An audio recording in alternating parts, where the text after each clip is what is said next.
আসসালামু আলাইকুম। তোমরা সবাই কেমন আছেন? আলহামদুলিল্লাহ, মুই তোমার দোয়ায় ভালো আছো। সকালবেলা অনেক কাজ করলো, কাজ করতে করতে খালি এইটাই ভাবেছো আজকে কী রান্ধিম, আজকে কী রান্ধিম। আরে খাবে হচ্ছে স্বামী ছল, চিন্তা হচ্ছে মোর। মুই খালি ভাবছো কী রান্ধিম কী রান্ধিম, খাওয়া বসিয়ে তো যত কথা শুরু হয়। সেই জন্য খালি ভাবনা আর ভাবনা। এই ভাবনা থেকে শুরু করলো, যাই হোক আজকে যখন তরকারি আনায় নাই, তাহলে আজকে তো কী রান্ধো ভাবিতে ভাবিতে একসময় হুট করে মনে পড়লে যে ও ভাগ্নি তো মোক ঘিমা দিছিল রে। তো ওই ঘিমা তো মোর কাছে আছে, তাহলে চটপট কেন দেরি করেছো, ওই ঘিমাটাই তো রান্ধি ফেলাও আলু দিয়া। তাই এই যেমন কথা তেমনই কাজ। এই যে সাথে সাথে বসি পণ্য তরকারি কুটিবা, এই যে তরকারি কোটা শুরু করছো, মরিচ পেঁয়াজগুলো আগে কুটেছো, এখন কুটার পরে যে আস্তে আস্তে আলুগুলা কাটিম। আর অবশ্যই ঘিমা তোমরা অনেকেই চিনেন অনেকেই চিনেন না। বিশেষ করি আমার বাংলাদেশের মধ্যে দিনাজপুর জেলার মানুষেরা তোমরা সবাই ঘিমা চিনেন, কিন্তু অন্যান্য জেলার মানুষরা মনে হয় ঘিমা চেনেন না। এই যে ইলাক কয়ে ঘিমা, অবশ্যই দেখা পেলেন যে ঘিমা কোনলা। এখন মুই সুন্দর করে আলু কাটিম। এই কথা কছ আর আলু কাটছ আর ভাবেছ যে খাওয়া বসলে কত কথা কইবে শ্বশুরের বেটা নিজের বেটা, জানো না। তো এইলা চিন্তাধারা, ভাত খাওয়া বসলে কয় কী রান্ধিছি কী রান্ধিছি, যে মুই যে কী রান্ধিনু তা তুই আনি দিব আগত, তাহলে তো আর মোক আর কিছু রান্ধি ভাব না, তুই যেটা আনি দেবো মুই ওইটাই রান্ধিম। তাই যে যেমন কথা তেমন কাজ।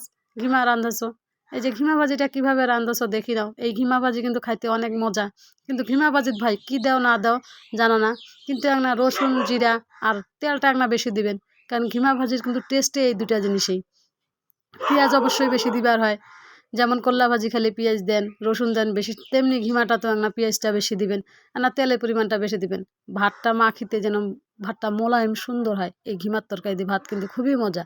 আসলে অনেক সময় ভালো তরকারি দিয়া খালি ভাত খাবার হবে, মাছ গোস্ত দিন এমনটা কিন্তু নয়। অনেক সময় দেখা যায় ভাজি ভাত খুব গোস্তের কাম করে, মাছের কাম করে, বুঝা পাইছেন? তো অবশ্যই তোমরাও চেষ্টা করিবেন এইভাবে রান্না করা। যারা ঘিমা খান নাই কোনো দিন, আমার জেলাত আসিবেন, আমরা ঘিমা রান্না করি খিলামো, তোমাকে সবারে দাওয়াত রইল। এই কথা কইতে কইতে দেখো আমার ঘিমার ভাজি হয়ে গেছে। ঘিমা ভাজিটার তেল ভাই খুব সুন্দর হয়েছে, ঘিমার কালারও অবশ্যই দেখা পাচ্ছেন সবাই কেমন হয়েছে। ঘিমা আলুর ভাজি মানে ঘিমা কম হবে আলুর পরিমাণ বেশি হবে।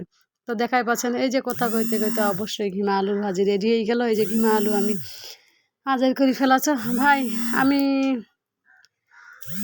আর আমি তুমি কই ফেলাইছি কি আর খাওয়ার।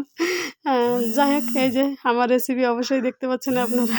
শেষে আর কথা আটকে রাখতে পারিনি, সরি। তো কেমন হয়েছে অবশ্যই জানাবেন। সবাই ভালো থাকবেন সুস্থ থাকবেন এই প্রত্যাশাই করি।